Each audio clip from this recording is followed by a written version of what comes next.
Thank you very much, Mr. Williams. Pleasant good afternoon to all listening to this broadcast by whatever means. I would have previously indicated at an earlier briefing that the police were conducting investigation into breaches at the approved quarantine sites. On Monday 15th and Tuesday 16th February, the police arrested and charged 2 persons for violations at one of these sites.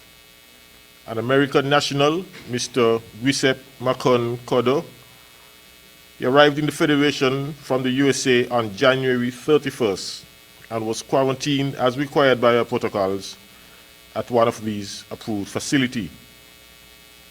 The investigation revealed that on that same day, Mr. Giuseppe left his room and went to the hotel's perimeter fence where he met with his fiancée, Miss Amanda Chang, who is a Jamaican national who resides in Nevis. The two came into close contact at the fence, and this contact was captured on the property's surveillance system.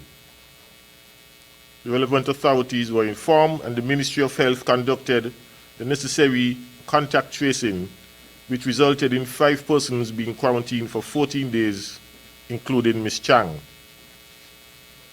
At the end of this quarantine period, Mr. Giuseppe was arrested and charged for breaching the conditions of his quarantine, and Ms. Chang was also arrested and charged for visiting a place of quarantine.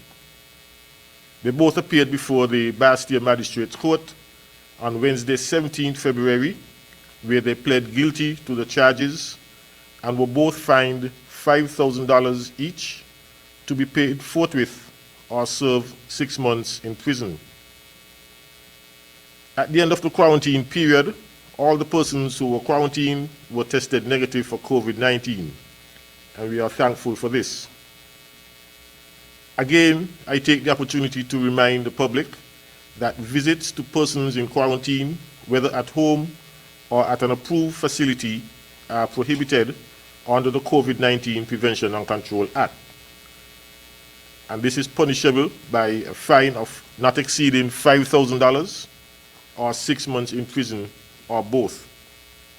I will advise that if you wish to deliver supplies to a person who is in quarantine, you must report to the on-site security who would make the delivery on your behalf. No person is allowed to visit any person who is in quarantine, and we ask that you be guided by this particular regulation. Thank you.